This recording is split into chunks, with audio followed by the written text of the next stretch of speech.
District 7's outer town fell without warning. A Titan's hand shattered the gate like paper, and chaos swallowed the streets.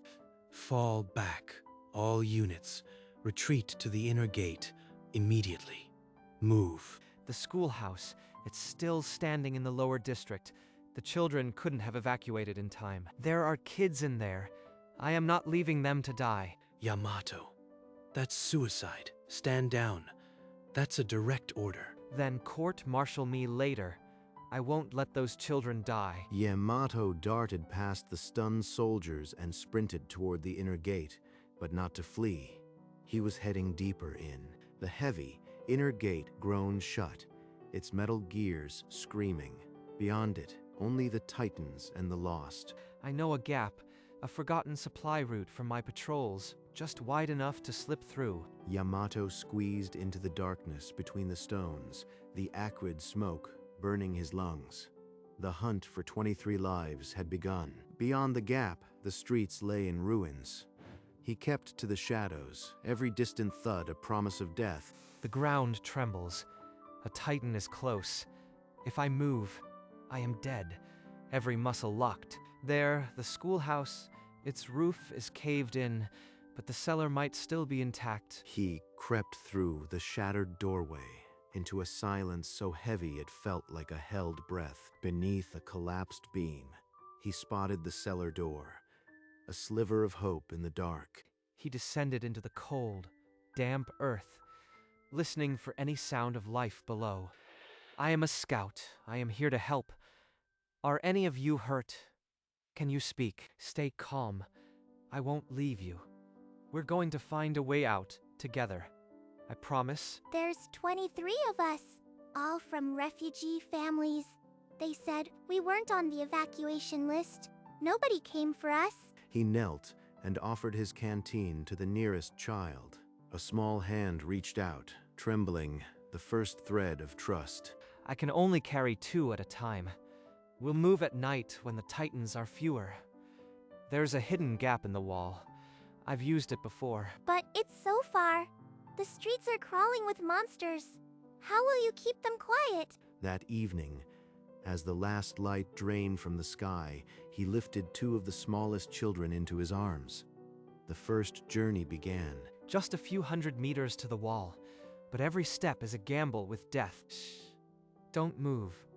A Titan is right above us. The ground shook as the Titan stomped past. Yamato held the children tighter, not daring to exhale. We're here. I'll boost you up one at a time. Grab the ledge. I've got you. Stars above. Yamato, you actually made it. 2 safe. 21 left. I can't stop now. He slipped back into the cellar at dawn, limbs trembling. 2 children safe. 21 still waited. He gave himself 5 minutes rest, then began planning the next run. For 2 days, Yamato moved like a ghost. Carry 2, return, collapse for minutes, then rise again. The children began to whisper his name. Their small hands clutch my cloak whenever I leave. They're trusting me with everything. I can't fail them. Yamato, why were we left behind? The other schools evacuated. Why not us? Did we do something wrong? I don't know yet, Lena, but I swear I will find out. For now, just keep breathing. I'll get you out. Later, while scavenging a ruined command post for water, his hand closed on a charred paper buried in the rubble. The evacuation manifest, listing every district, every structure, but the schoolhouse isn't here. It's simply gone. It wasn't an error or oversight. The lower district school had been deliberately omitted from the evacuation. Someone decided these children weren't worth saving. They were left to die on purpose. But justice could wait. The manifest meant nothing if the children died. He pocketed the evidence and forced his trembling legs to move. Half the children were now safe beyond the wall. But the missing manifest was a weight Yamato carried heavier than any exhaustion. At dawn, Yamato threaded through the ruins, following a trail of scorched ash to a collapsed garrison outpost. A garrison insignia. The unit responsible for civilian coordination. They were stationed here right before the breach. He pocketed the insignia and crept back to the cellar, where Lena was waiting by the candle's guttering flame. Lena, you said a soldier came before the attack. Think hard. What did he do? Did he speak to anyone? He just looked at our enrollment list, scribbled something, and walked away. He didn't call for help or send a cart. What did his uniform look like? Was it garrison? A shield and crossed swords? I remember a shield on his sleeve. Yes, but his face. He wore a helmet. I didn't see. So it was garrison. The same branch that handles evacuations. They deliberately left the school off the list. Children, listen. We have to keep this secret until we're all safe. But I promise, when we get out, we'll make sure everyone knows what happened. That night, he made 2 more trips, counting the children he still carried in his head. The evidence in his pocket was a bomb, but the ticking clock was the Titan's footsteps outside. On the 3rd run of the night, a Titan's hand swiped through the dust, missing the group by inches. Yamato threw himself over the children. It's circling. We're trapped. I have to keep them silent until it moves on. Hours passed in frozen silence. Only when the Titan's footsteps faded did he dare to breathe and stumble back toward the cellar. Inside the cellar, a small boy lay shivering on the dirt floor, his skin burning. Lena crouched beside him, eyes wide with panic. He's been getting worse all night. He won't drink water, and his skin is so hot. Yamato, what do we do? It's fear and dehydration. My kit has herbs for fever. Keep him cool with damp cloths. He crushed the dried leaves into a paste and gently forced it past the boy's cracked lips, then pressed a cool rag to his forehead. I know you are scared, and you are tired of waiting, but we can't turn on each other. Every one of you matters. Look at Ryo. He's fighting. So must we. I promise I'll get every last one of you to the wall. By morning, Ryo's fever broke. Yamato slumped against the wall, trembling. One more crisis survived, but his body begged for rest. Even after Ryo's recovery, Yamato forced himself upright. Water was running out. Dehydration would kill them faster than any Titan. The old garrison outpost had a well. It's a risk in daylight, but I can't wait until nightfall. At the collapsed outpost, he filled the canteens with murky water. Then his eyes caught a torn banner, half buried in the ash. A name stitched into the corner. Hide, the rest is burned. But this was an officer's banner. He stuffed the cloth into his pocket alongside the manifest. 2 pieces of the same crime. Then a roar shook the dust from the walls. That Titan, it's moving toward the school. The patrol patterns are changing. He raced back through the rubble, crawling where he must, every second feeling like a countdown. Everyone, listen. The Titans are getting closer to the school. We have to speed up the trips. I need you all ready to move. How many more trips? Are we going to make it? You'll be the last ones I carry. I gave my word. Now help me keep the little ones calm. We're getting out, all of us. That night, under the flicker of the dying candle, Lena asked to see the cloth Yamato had brought back. This was at the garrison post. There's a name, but most of it burned. Does it mean anything to you? He had a thin mustache, and his eyes were so cold. That symbol, it's the same as the soldier who came before the attack. So the officer is real. A man with a mustache and dead eyes, hiding behind a name that starts with hide. I will find him. Are you going to look for him now? What if he comes here? Number. Justice can wait. My job is to get you out first. Everything else comes after. He folded the banner carefully, tucking it next to the manifest, a silent promise to be kept when the last child crossed the wall. We start again in an hour. Ryo and Meg, you are next. Lena, keep them quiet until I am back. He lifted the smaller boy onto his back and cradled the girl against his chest, vanishing into the moonless street. Every step is a count. One for each child, One for the officer whose name I'll carve into the truth. Trip after trip blurred into a single endless night. Yamato's legs moved on instinct, his mind a fog of exhaustion and grit. My body is failing. I can't feel my fingers, and the cuts on my arms won't stop weeping. Yamato, you've given us more than anyone ever has. Even if something happens, we won't forget you. Nothing's going to happen to me. I've got 3 more of you to carry, and I won't stop until every last child is safe. The cellar was nearly empty now. Only 3 small shadows remained. Lena, a girl named Emmy, and a boy who hadn't spoken since the first day. 20 have crossed, 3 more, and this cellar becomes a memory. But my heart is pounding like it wants to quit. He tried to stand and nearly fell. A deep gash on his shin had turned purple, but he tore a strip from his cloak and tied it tight. You are bleeding again. Please, just take a few minutes. You can't keep going like this. I'll rest when you are all safe. Emmy, you are next. Then the silent boy. Lena, you'll be last, because I know you'll be brave until then. Lena nodded, eyes bright with unshed tears. 3 children, 2 trips. Yamato's body was a wreck, but his will held.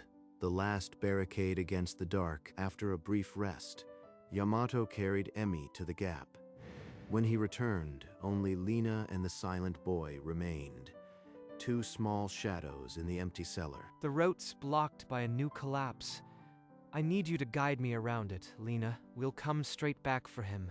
They crept out into the gray dawn, Yamato's hand clasped around hers. Near the crushed garrison post, Lena suddenly stopped, trembling. This place. I remember now. The officer stood right here. He looked at the enrollment list. Then he said, the lower district school, not our concern. Then he crossed us off. I saw his name badge. It said Hydric. Hydric, the full name. It wasn't an accident or a mistake. It was a deliberate, cold-hearted policy.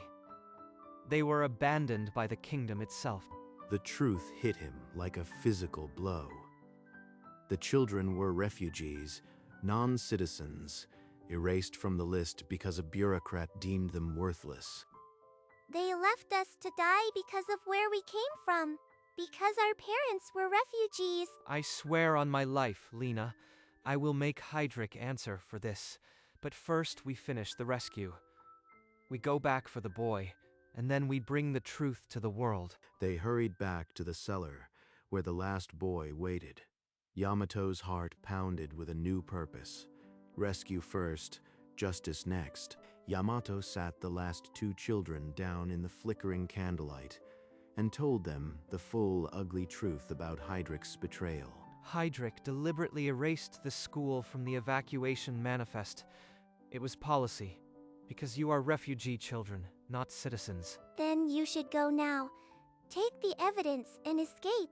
Tell the world what happened. You don't need to die for us. Number, I didn't crawl through 3 days of hell to leave anyone behind. We all get out, together. There's only 1 trip left. I'll carry you both at once. It's reckless, but we can't afford another return. But your leg, your arms, can you even hold us both? My body is screaming, but I didn't survive 3 days of this nightmare to quit at the finish line. He checked the gap schedule. Marcus would be waiting with fresh scouts. 1 final sprint through the Titans' playground. When I say run, you hold on to me like your life depends on it, because it does.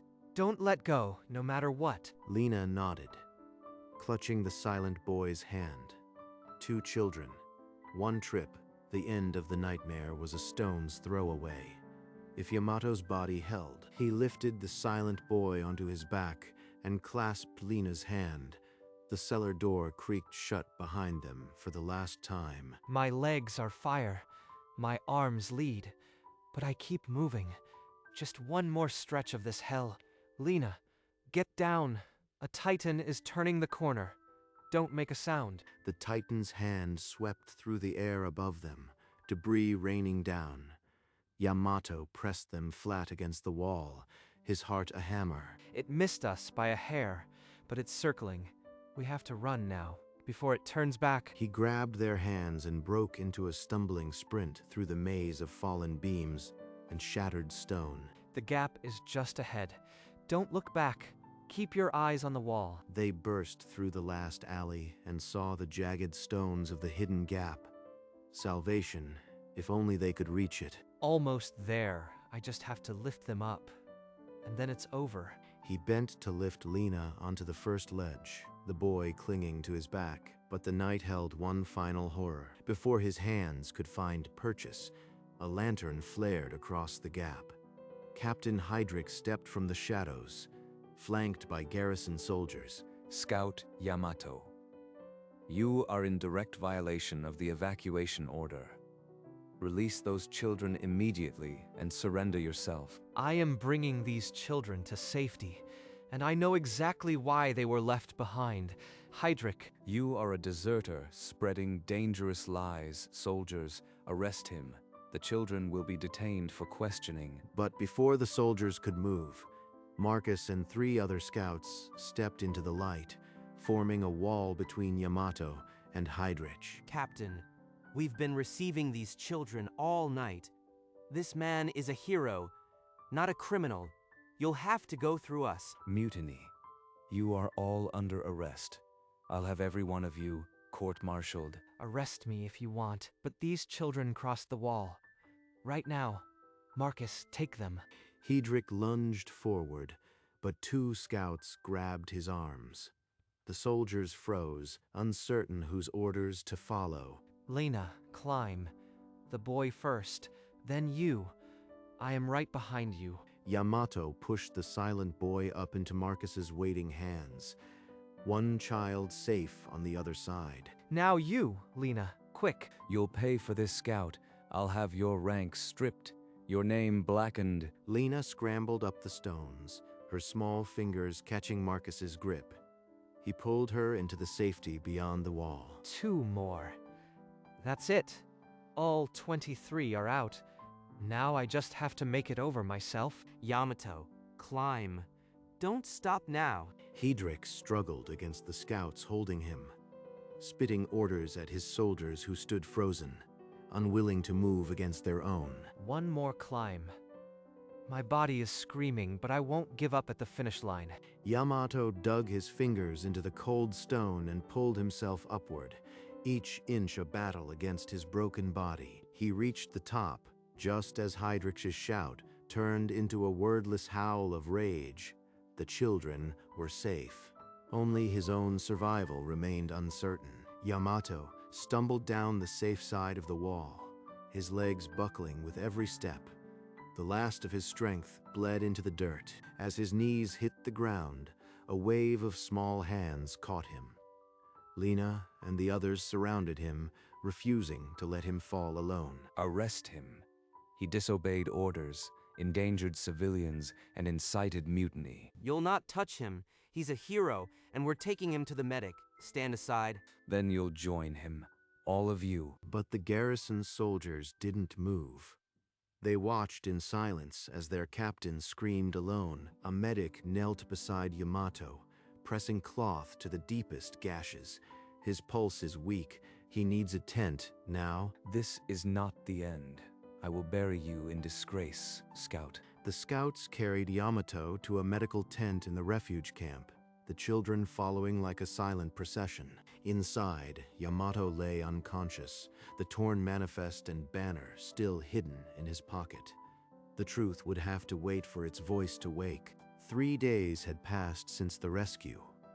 Yamato's eyes opened to a canvas ceiling, pain screaming through his chest. The children, did I get them all out? Are they? All 23 are safe. You carried the last ones yourself. You collapsed right after, but Heydrich is spinning a story that you are a deserter who endangered them. He wants you court-martialed and the children labeled as criminals. Paper. I'll write my account with the proof.